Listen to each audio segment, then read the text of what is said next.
muribuka yuko mu 2005 ariho twatanguye inzira y'amahoro mu Burundi. Abenshi bavuga bati mbega biracashoboka.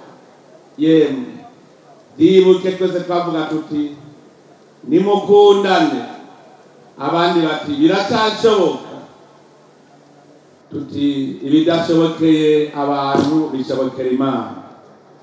Ico gihe twatanguye inkino z'amahoro.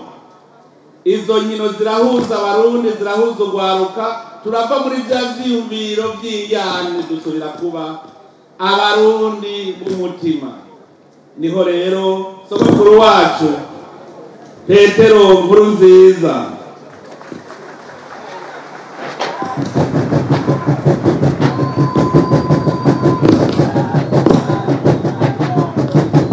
niho yatabona ko bibereye yuko ayo mahoro turose twari twarahabiye tutoyibagira yo ntibagirwa mu mitima yacu, atatanguza urumuri rw'amahoro guhera ico gihe ku mwaka ruguma ruza ruratumurikira, ruhembera rusubira kwasa kakabya kugira kagume kameze neza mu mitima yacu.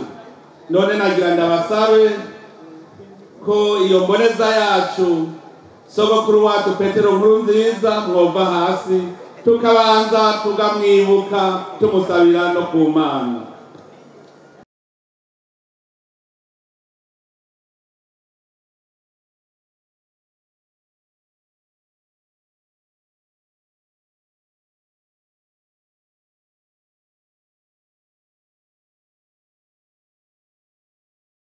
Ingomag.